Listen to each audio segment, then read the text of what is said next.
창세기 8장을 중심으로 노아의 재난일기라는 제목으로 말씀 전하겠습니다. 2020년의 마지막 달 12월입니다. 코로나가 휩쓸고 간 2020년을 보내면서 제가 그 이전과는 좀 다른 시각에서 또 그전보다 더 실감나게 읽었던 성경의 사건이 있습니다. 어떤 사건일까요? 창세기에 기록된 노아의 대홍수입니다. 노아의 대홍수 사건에 대해선 같은 기독교인 사이에서도 또 성경학자들 중에서도 서로 의견이 다릅니다. 노아의 홍수가 전 세계적이었던 사건이다라고 이제 생각하시는 분들도 있고, 중동에서 벌어졌던 국지적인 사건이었다 이렇게 생각하시는 분들도 있습니다. 홍수의 규모와 영향력에 대해서 의견이 다른 거죠. 그런데 노아의 홍수에 대해서 의견이 다를 수는 있지만 분명한 건 창세기에서 노아의 홍수는 천지창조의 분량만큼을 차지하는 아주 중요한 사건이라는 겁니다. 그리고 이 중요한 사건의 핵심은 대홍수의 그 규모나 과학적인 어떤 설명이 아닙니다. 핵심은 노아의 홍수가 인간이 경험한 첫 번째 재난이었다는 사실입니다. 성경이 전하는 첫 번째 재난, 이것이 노아 홍수 사건의 핵심입니다. 재난은 홍수 같은 겁니다. 인간의 힘으로는 어쩔 수 없는 외부의 사건이고, 그동안 쌓아 올렸던 사회와 문화를 휩쓸고 파괴하는 상실의 사건이면서 또 처음부터 모든 걸 다시 시작해야 하는 새 출발의 사건입니다. 우리는 코로나19라는 재난을 겪으면서 성경이 전하는 첫 번째 재난인 노아의 홍수를 그전과는 좀 다르게 새롭게 읽을 수 있습니다. 그리고 재난 한가운데서 노아가 무엇을 했고 어떻게 그 시간을 견뎌냈고 재난 후에 무엇을 했는지를 확인하면서 우리가 깨달아야 할 것들이 또한 있습니다. 노아의 홍수가 일어났을 때, 그때는 인간이 번성했을 때였습니다. 예수님께서도 사람들이 먹고 마시고 장가가고 시집가는 일상, 예상하지 못했던 시절에 노아의 홍수가 있었다고 말씀하셨습니다. 성경은 노아의 홍수가 일어났을 때 세상을 이렇게 전하죠. 창세기 6장 5절 6절입니다. 여호와께서 사람의 죄악이 세상에 가득함과 그의 마음으로 생각하는 모든 계획이 항상 악할 뿐임을 보시고 땅 위에 사람 지으셨음을 한탄하사 마음에 근심하시고. 창세기 6장 11절 12절입니다. 그때 온 땅이 하나님 앞에 부패하여 포악함이 땅에 가득한지라. 하나님이 보신즉 땅이 부패하였으니 이는 땅에서 모든 혈육 있는 자의 행위가 부패하였습니다. 세상이 번성했는데 그 번성은 악한 번성이었습니다. 하나님을 한탄하고 근심하게 하는 번성이었죠. 세상이 죄와 폭력으로 가득 찼고 사람의 마음과 계획은 악했습니다. 홍수 이전의 세상을 표현하는 그 키워드는 부패라는 단어였습니다. 부패는 원래 모습이 변하는 거예요. 회복될 수 있는 상처나 변형이 아니고 다른 어떤 것으로 변할 가능성이 있는 발효도 아니고 악취와 불쾌감을 주다 썩어 사라지게 되는 것이 부패입니다. 부패라는 말을 인간에게 사회에 적용시키면 자정 능력이나 회복력이 사라진 상태, 그냥 두어도 자멸하는 상태를 말합니다. 부패가 부패를 낳습니다. 썩은 것에서 썩은 것이 나올 수밖에 없는 상황이었죠. 하나님께서는 이 부패한 세상을 멸하기로 하시고 당대 의인이었던 노아에게 방주를 만들라고 명령하셨습니다. 창세기 6장 15절 16절에 이 방주의 크기와 모양이 간략히 소개되는데, 방주의 크기를 현재 단위로 환산하면 넓이는 23m, 길이는 140m, 높이는 14m쯤 됩니다. 그리고 그 모양이 마치 관처럼 이렇게 긴 직사각형 모양이에요. 그런데 이 방주에 특이한 점이 있습니다. 창세기 6장 16절입니다. 거기에 창을 내되 위에서부터 한 규빗에 내고 그 문은 옆으로 내고 상중하 3층으로 할지니라.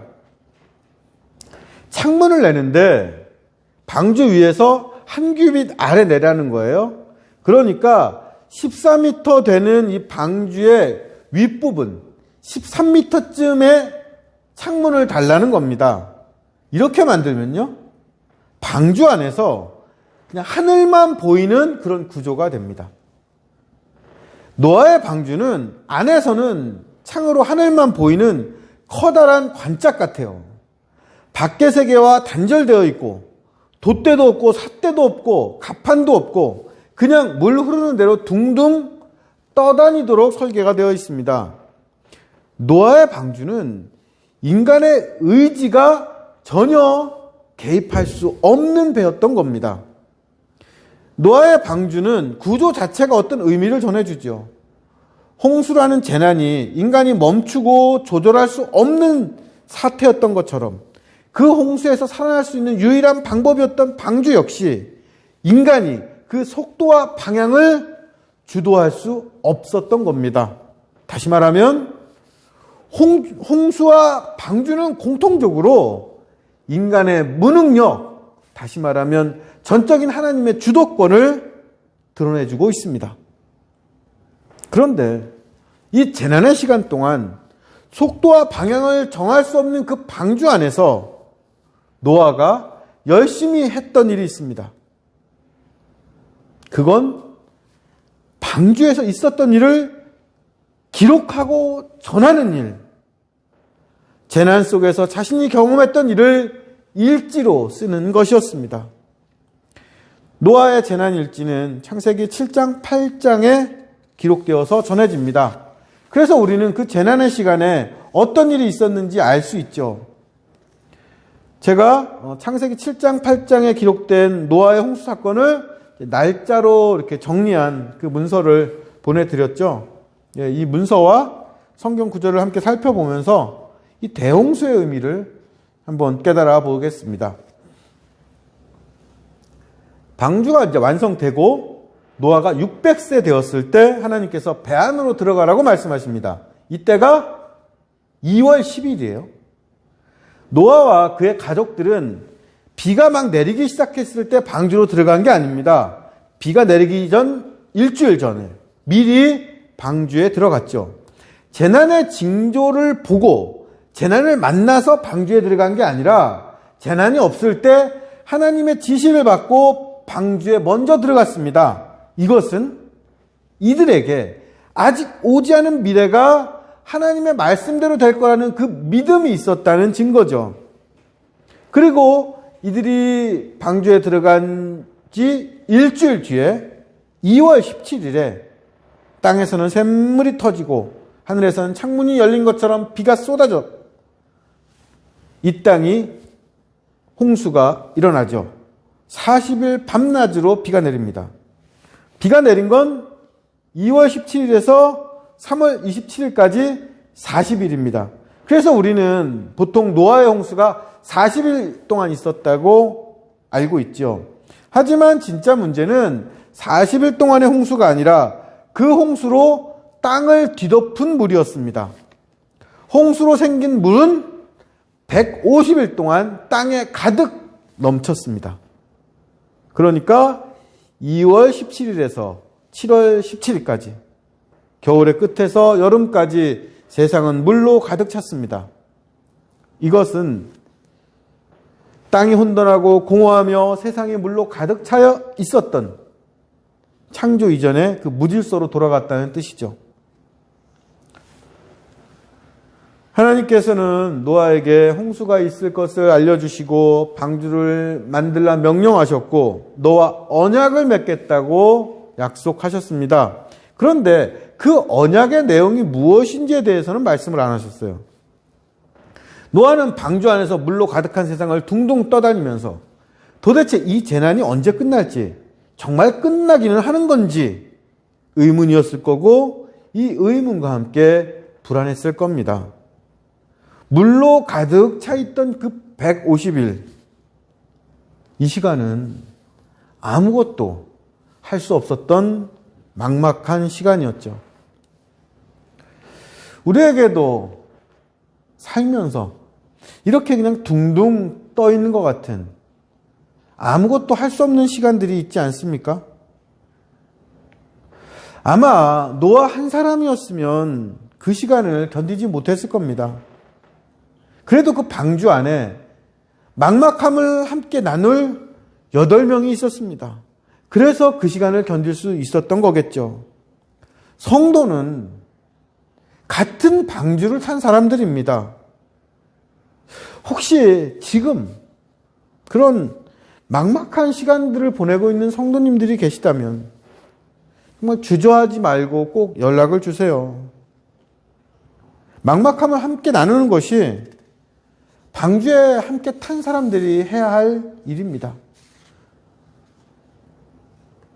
노아의 가족들이 방주에서 막막한 시간을 보내고 있는 그때 하나님께서 뭐 하고 계셨을까요? 창세기 8장 1절입니다. 하나님이 노아와 그와 함께 방주에 있는 모든 들짐승과 가축을 기억하사 하나님이 바람을 땅에 불게 하심에 물이 줄어들었고, 방주 안에 있는 노아는 몰랐지만 하나님께서 일을 하고 계셨습니다. 방주에 있는 노아와 많은 생물들을 기억하시면서 땅 위에 바람을 보내서 물을 줄어들게 하신 겁니다. 이게 참 이상하고 답답하죠. 한 번에 물을 쫙 빼주시면 좋은데 바람을 보내서 조금씩 물을 말리고 계십니다. 하나님이 하시는 일이 이렇지 않습니까? 우리가 원하는 상태로 단번에 만들어주지 않으시고 기다리게 하십니다. 기다림 속에 있게 하시고 기대하게 하시고 또 기도하도록 하십니다.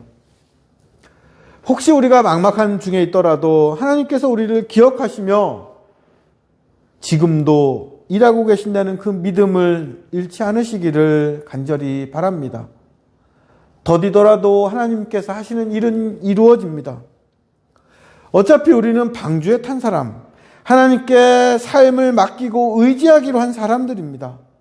나는 모르지만 지금 밖에 바람이 불고 볼 수 없지만 조금씩 물이 줄어들고 있습니다.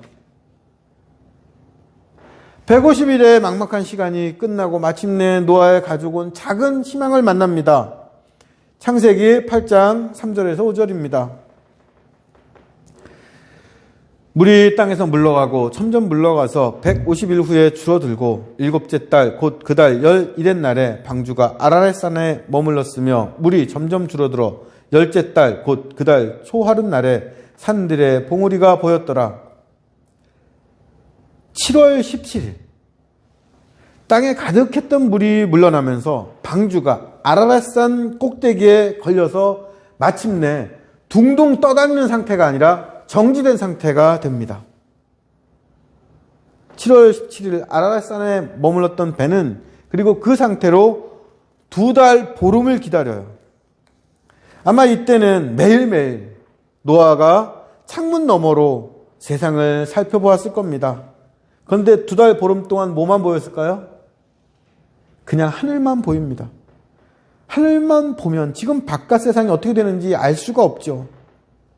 둥둥 떠다니는 상황은 끝났지만 그 후로 똑같은 하늘만 보게 되는 시간, 뭔가 정지된 듯하고 아무것도 변하지 않는 시간이 온 겁니다. 지루하고 지치는 시간이죠. 그러나 노아는 매일 창문을 보고 작은 변화들을 살핍니다. 그리고 어느 날 노아는 드디어 창문으로 하늘이 아니라 다른 산들의 산봉우리를 보게 됩니다. 이날 노아는 아주 기뻐서 오늘 드디어 하늘이 아니라 산봉우리를 봤다. 이렇게 변화를 기록했을 겁니다. 하늘이 아니라 산봉우리를 보게 되는 날이 꼭 옵니다. 노아에겐 그날이 10월의 첫날, 10월 1일이었습니다. 그리고 이후로도 노아는 창문으로 보이는 산봉우리를 관찰하죠. 처음에는 손톱만했던 봉우리가 점점 커졌을 겁니다. 이걸 매일매일 보면서 노아는 밖에 어떤 상태인지를 추리했을 거예요. 그리고 40일 후에 노아가 새로운 시도를 합니다. 창문으로 까마귀를 내보낸 겁니다. 까마귀를 방주 밖으로 내보내면서 노아는 어떤 마음이었을까요? 뭘 기대했을까요? 노아는 까마귀가 다시 돌아오지 않기를 바랐을 겁니다. 까마귀가 돌아오지 않는다는 건 물이 빠져서 새가 터전을 삼을 만큼 땅이 드러났다는 뜻이죠. 그러니까 까마귀가 돌아오지 않으면 인간도 살 수 있는 환경이 된다는 뜻입니다. 그래서 노아는 까마귀를 내보내면서 까마귀야 제발 돌아오지 마라 이렇게 바라고 기도했을 거예요. 그리고 노아의 이 바람대로 까마귀가 돌아오지 않습니다. 돌아오지 않는 이 까마귀는 희망입니다. 재난이 끝났다는 징조일 수도 있는 거죠. 그래서 아마 이날 노아는 까마귀가 돌아오지 않았다? 이제 희망이 보인다. 이렇게 일지에 썼을 겁니다. 그런데 노아는 아주 신중한 사람이에요. 여기서 대조 실험을 합니다. 까마귀 말고 다른 새, 비둘기를 내보내기로 한 거죠. 이제 비둘기까지 돌아오지 않으면 바깥으로 나가도 된다는 확실한 증거, 재난이 끝났다는 분명한 표시로 삼을 수가 있습니다. 노아는 비둘기를 방주 밖으로 보내는 그날 그 아침에 이 비둘기도 까마귀처럼 다시는 보지 않게 되기를 기도했을 거예요. 비둘기를 내보내는 날, 그날 노아는 마치 수능 수험생 학부모처럼 하루가 초조했을 겁니다. 비둘기가 돌아오지 않고 어서 빨리 하루가 끝나기를 바랬을 거예요. 그런데 그 결과는 창세기 8장 9절입니다. 온 지면에 물이 있으므로 비둘기가 발붙일 곳을 찾지 못하고 방주로 돌아와 그에게로 온지라. 그가 손을 내밀어 방주한 자기에게로 받아들이고, 비둘기는 발붙일 곳을 열심히 찾았지만 결국 그런 땅을 찾지 못하고 다시 방주로 돌아옵니다. 노아의 기대가 무너진 거죠. 아마 이날 노아는 비둘기가 돌아왔다, 절망이다, 이렇게 썼을지 모릅니다. 노아는 또 7일을 기다려 비둘기를 내보냅니다. 그러나 이번에도 비둘기는 땅을 찾지 못하고 돌아오죠. 그런데 이때 비둘기는 감람나무, 그러니까 올리브나무 잎사귀를 입에 물고 옵니다. 매년 9월 21일이 유엔이 정한 세계 평화의 날이에요.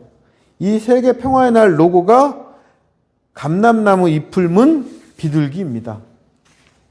아직 평화가 오지 않았지만 언젠간 꼭 올 거라는 그 희망을 표현한 겁니다. 노아는 비둘기가 물고 온 감람나무 잎에서 희망을 봅니다. 그리고 또 7일을 기다려서 다시 비둘기를 방주 밖으로 내보내죠. 그리고 마침내 이번에는 노아가 바랐던 대로 비둘기가 돌아오지 않습니다. 노아는 방주 안에서 까마귀를 내보냈고 또 비둘기를 3번씩 날려보냈습니다. 이 새들을 통해서 노아는 희망의 증거를 찾고 상황을 알고 싶었을 거예요. 올해 1년이요. 우리도 수없이 많은 까마귀와 비둘기를 날려보냈습니다. 코로나가 종식되리라는 희망을 품고 그 증거를 찾고 싶었고 변해가는 상황들을 알고 싶었습니다. 겨울이면 좀 나아지지 않을까? 봄이면 좀 나아지지 않을까? 여름이면 나아지지 않을까? 코로나 이런 약이 좋다는데 백신 개발이 이렇게 진행됐다는데 조금만 더 견디면, 조금만 더 사회적 거리 두기를 지키면 이게 끝나지 않을까? 우리 역시 노아처럼 재난의 시기에 여러 경로로 희망의 증거를 찾고 변해가는 상황을 알고 싶어서 여러 곳에 관심을 기울였습니다. 그러면서 기대가 실망으로 바뀌는 걸 경험하기도 하고 원하지 않은 소식들이 들려와 절망하기도 했습니다. 그런데 돌아보면 노아처럼 우리도 원하는 만큼은 아니어도 늘 조금씩 나아졌습니다. 그리고 지금은 백신이라는 비둘기가 물고 온 올리브 나무 가지 같은 희망을 보죠. 우리가 지금 확인하고 있는 희망은 자기 자리에서 끊임없이 수고하고 애썼던 보이지 않는 많은 분들의 희생과 헌신 때문이었다고 생각합니다. 우리는 코로나가 끝나도 이 코로나 극복을 위해서 헌신했던 의료인들과 보건종사자, 그리고 택배, 배달 노동자, 돌봄 노동자들의 그 수고와 가치를 절대로 잊으면 안 됩니다. 이런 분들 때문에 우리가 희망을 버리지 않을 수 있었던 거죠. 이런 분들의 노고가 인정되고 또 정당한 대가를 받을 수 있는 그런 사회를 만드는 일은 정말 꼭 필요한 과제인 것 같습니다. 날짜를 따져보면 까마귀와 비둘기를 처음 날려보낸 날은 11월 10일, 두 번째 날려버린 건 11월 17일, 세 번째 날려보낸 건 11월 24일입니다. 그러니까 11월 24일에 노아는 땅의 물이 거의 사라졌다는 걸 확인한 거죠. 근데 노아는 비둘기를 통해서 땅의 물이 줄어든 것을 알고도 40일 정도를 방주에서 그냥 머뭅니다. 그리고 해를 넘겨서 노아가 601세 되는 해의 첫날, 창세기 8장 13절입니다. 601년 첫째 달, 곧 그 달 초하루 날에 땅 위에 물이 거친지라 노아가 방주 뚜껑을 제치고 본즉 지면에서 물이 거쳤더니 노아는 방주 뚜껑을 열고 정말 오랜만에 거의 1년 만에 바깥 공기를 마시고 방주 위에서 땅에 물이 거쳤다는 것을 눈으로 확인합니다. 그런데 노아는 이렇게 확인하고 다시 방주 안으로 들어가 버려요. 이제는 방주 밖으로 나와도 되는데 노아는 그러진 않습니다. 땅에 물이 줄어든 걸 알면서도 물이 거친 걸 자기 눈으로 직접 확인하고도 그냥 방주에 머물러 있는 겁니다. 노아는 왜 방주에서 나오지 않았을까요? 계절이 겨울로 바뀌어서 야외보다는 방주 안이 더 따뜻해서일까요? 아니면 마음의 준비가 안 돼서일까요? 아닙니다. 노아는 뭔가 기다리고 있었습니다. 뭘 기다렸을까요? 하나님의 말씀, 방주에서 나가라는 지시를 기다렸습니다. 자신의 판단에 따라서 방주에서 나갈 수 있는 상황이었지만 노아는 그 중요한 시기를 하나님께 맡기고 있는 겁니다. 홍수가 있을 거라고 하신 분도, 방주를 만들라고 명령하신 분도, 방주의 문을 닫으신 분도 하나님이셨습니다. 방주에서 보낸 시간은 오직 하나님만 의지하는 시간이었어요. 이 시간은 하나님께 의지하며 나를 버리는 시간, 구원과 생명은 오직 하나님께만 있다는 것을 깨닫고 확인하는 시간이었습니다. 노아가 601세 되는 해 첫날 방주 위에서 본 세상은 어땠을까요? 자신이 마지막으로 봤던 것과는 완전히 달라진 세상이었을 겁니다. 대홍수로 모든 것이 쓸려가고 파괴된 세상, 온통 진흙투성이 세상이었을 거예요. 어쩌면 노아는 홍수로 황폐해진 그 세상이 두려웠을 겁니다. 자기 가족 8명이 진흙투성이 그 황폐한 땅을 다시 사람이 살아갈 수 있는 곳으로 만들어야 된다는 그 사실에 의기소침했을 수도 있습니다. 그래서 노아는 더 하나님의 말씀을 기다렸던 거죠. 노아는 자기 힘으로는 홍수 이후의 세상을 살아갈 수 없다는 걸 알았습니다. 그래서 방주에서 하나님의 말씀과 때를 기다린 거죠. 세상에 홍수가 와서 모든 것이 죽고 사라질 거라고 말씀하셨던 그 하나님께서 다시 오셔서 이제는 희망을 말씀해 주시기를 바랐습니다. 그리고 하나님을 기다렸던 그 시간이 끝나고 마침내 2월 27일 땅이 완전히 말랐고 드디어 하나님께서 말씀하셨습니다. 창세기 8장 14절에서 17절입니다. 창세기 8장 14절에서 19절입니다. 둘째 달 21의 날에 땅이 말랐더라. 하나님이 노아에게 말씀하여 이르시되 너는 내 아내와 내 아들들과 내 며느리들과 함께 방주에서 나오고 너와 함께한 모든 혈육 있는 생물 곧 새와 가축과 땅에 기는 모든 것을 다 이끌어내라. 이것들이 땅에서 생육하고 땅에서 번성하리라 하시매 노아가 그 아들들과 그 아내와 그 며느리들과 함께 나왔고 땅 위의 동물 곧 모든 짐승과 모든 기는 것과 모든 새도 그 종류대로 방주에서 나왔더라. 하나님께서 노아에게 생육하고 번성하라는 복을 내려주십니다. 하나님께서 동물과 인간을 처음 창조하시고 하셨던 그 말씀입니다. 이 말씀은 창조 때와 같은 말씀이지만 이제는 그 의미가 다릅니다. 인간은 이미 겉으로 생육하고 번성한 적이 있어요. 그러나 그 생육과 번성은 악한 생육, 하나님을 거부했던 번성이었습니다. 자기 욕망을 만족시키는 생육이었고 폭력을 사용했던 번성이었습니다. 그 결과가 부패였고 대홍수로 인한 멸망이었습니다. 이제 재난 후의 인간은 생육과 번성의 의미를 다시 깨달아야 합니다. 생육과 번성 그 자체가 목적이 아니라 땅에 가득했던 부패와 포악에 대항하는 생육과 번성, 이것이 홍수 이후의 사회의 방향이고 삶의 목적이 되어야 하는 것이었습니다. 그래서 이어지는 9장에서 하나님께서는 다시 생육과 번성을 강조하시면서 다른 사람의 피를 흘리게 하지 마라. 사람이 나의 형상이다. 이렇게 다시 선언하고 가르쳐 주시죠. 하나님께서 인류에게 다시 생명의 기회를 주시고 앞으로 이 땅을 물로 멸하지 않겠다고 약속하셨습니다.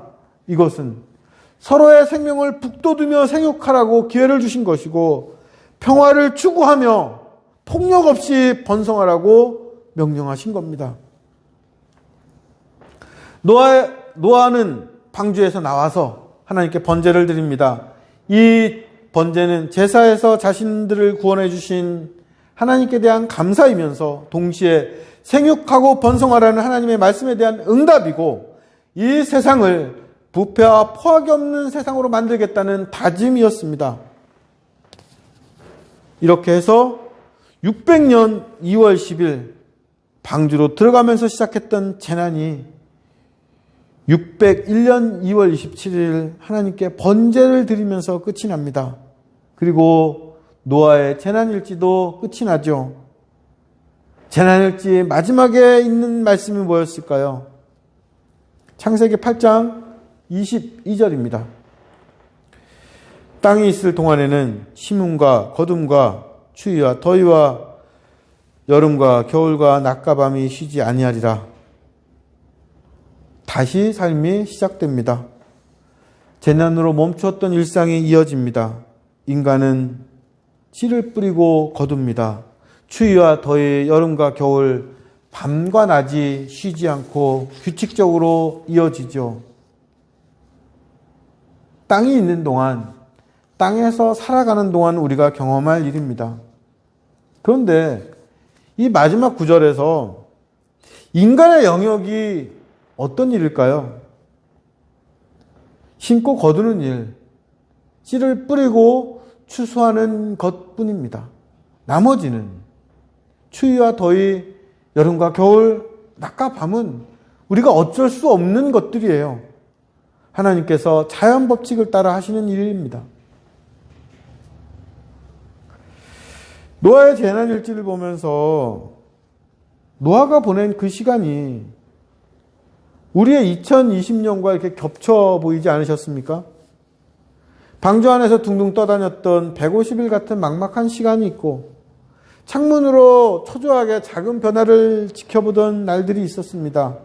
희망의 증거를 찾기 위해서 까마귀와 비둘기를 날려보내기도 했고 방주 뚜껑을 열고 잠시 홍수 이후의 세상을 살펴보기도 했습니다.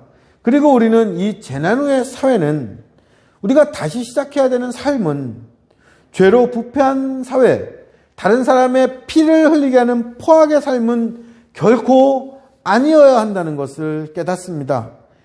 그리고 이것을 위해서 우리가 지금 이 땅에서 해야 할 일이 단순하지만 정직하게 심고 거두는 일입니다. 이것을 갈라디아서 6장 7절 9절에서 바울 사도가 이렇게 말하죠. 스스로 속이지 말라. 하나님은 업심여김을 받지 아니하시니 사람이 무엇으로 심든지 그대로 거두리라. 자기의 육체를 위하여 심는 자는 육체로부터 썩어질 것을 거두고 성령을 위하여 심는 자는 성령으로부터 영생을 거두리라. 우리가 선을 행하되 낙심하지 말지니 포기하지 아니하면 때가 이름에 거두리라. 스스로 속이지 말고 하나님을 경외하길 바랍니다. 선을 심고 거두는 삶을 축복합니다. 땅에 있을 동안 영생을 거두며 선을 행하다가 낙심하지 않고 포기하지 않기를 응원합니다. 우리가 어떤 재난의 시간이 있더라도 하나님께서는 때가 되시면 선한 열매를 거둘 수 있게 하실 것을 또한 믿고 기도합니다. 말씀